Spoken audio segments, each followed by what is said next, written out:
3. Nick's in Maidenhead. Nick, what would you like to say?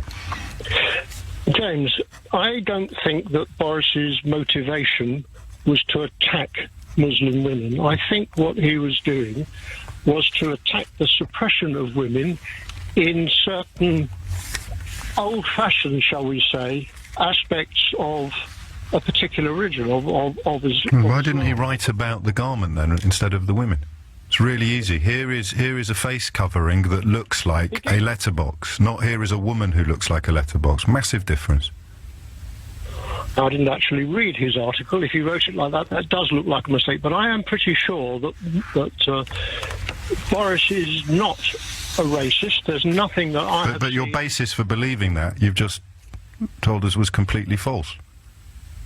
Well, I haven't told you that at all. You said you didn't realise what he'd actually said, but you've rung in to defend it.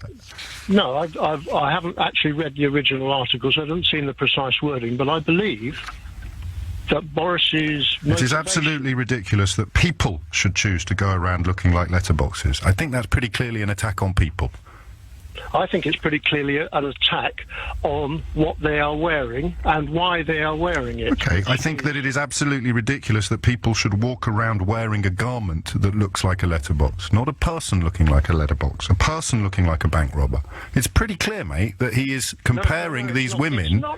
It is not pretty clear. It's pretty clear to me... It is to people with their eyes open. Oh, okay, well, your prejudice against Go on. Boris, which comes... It's not prejudice, it's entirely evidence-based, mate. Give me an example of a prejudice and I'll give you the evidence to back it up. Well, you have... In your own time. You have brought up Steve Bannon and Brexit... You met with him last week. Issues, and other issues in which you disagree with his politics. I'm telling you... It's not a question of politics. Because I disagree with breaking electoral law, and he was very high up in an organisation that did it.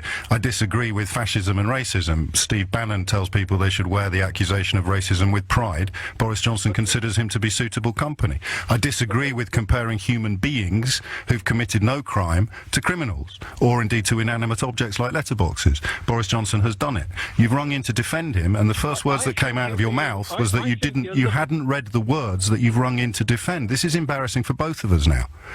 No, it's not. You're totally exaggerating. You're looking at the semantics in He's a newspaper columnist, Nick. What's his job? Just in the context of words, what is his job?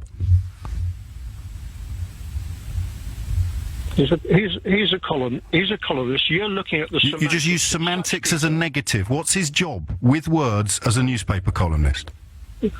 What is his job? His job is to comment on society, the way things are going. He's commenting. His job is to choose his words carefully, and he did. Okay, we can have a shouting argument about this. Well, no one's shouting. Nick hasn't read the article, but he believes he knows what it really meant. Let me just make one other point. Go on, Nick. Which is that it's probably unwise of Boris to have done this, which can be picked up by such as yourself as him being a right-wing racist, when there's a left-wing anti-Semitism debate, which he would be better advised to let that run, wouldn't he? Rather than provide it with cover by doing something that can be taken in the way that you have taken it, and which I don't take it. I think but you hadn't read it. But who needs to read the stuff before having an opinion? Who needs to know what he actually said before ringing a radio station to defend him? And something about anti-Semitism, because, oh Lord, my trousers have fallen down and everybody's laughing at me.